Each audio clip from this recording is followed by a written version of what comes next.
dahil maganda pasada. Correct. Ba't naman sila nangangamba? Alamin natin ang balita mula kay RH52, Edniel Parosa. Kami, Edniel! Anthony, salungat nga sa inaasahan kapag Christmas season o holiday season, baliktad lalo pang umaaray ang mga taxi driver dahil ikatlong sunod ng linggong may taas presyo sa gasolina. Ayong araw na ito ng Martes, sunod kasi ng 40 centimos na increase ngayong umaga. Inaasahan ng mga kausap natin Cambio King na libo ang mawawala sa kanilang kita. Narito tayo ngayon sa lungsod ng Mandaluyong kung saan binaybay natin mula kanina yung mga gas station sa Shaw Boulevard hanggang dito sa kanto ng EDSA.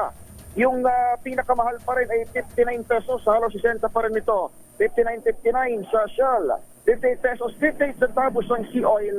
Sa Petro naman, 56 pesos and 60 centavos.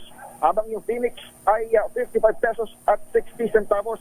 Kahit kasi may rollback sa diesel at sa kerosene, yung gasolina ikatlong sunod ng may oil price increase. Sabi tuloy ng mga driver na nakaparada rito sa isang mall sa EDSA Shaw, salungat nga sa demand ng holiday season, 500 hanggang 600 pesos pa rin kada araw ang kanilang naiuuwi ngayon dahil sa lakas ng kanilang kakompetensyang TNVS.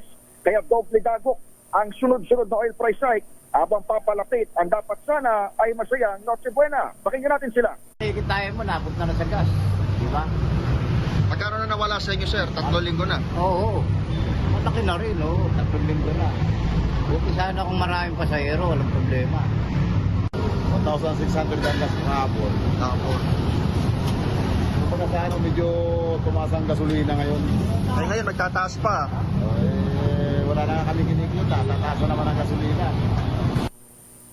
Ang tinig ng ilan sa ating mga nakapanayam dito sa lungsod ng Mandaluyong. Ito si Edniel Parosa, nag-uulat para sa DZRH. Una sa Pilipinas, una sa Pilipino.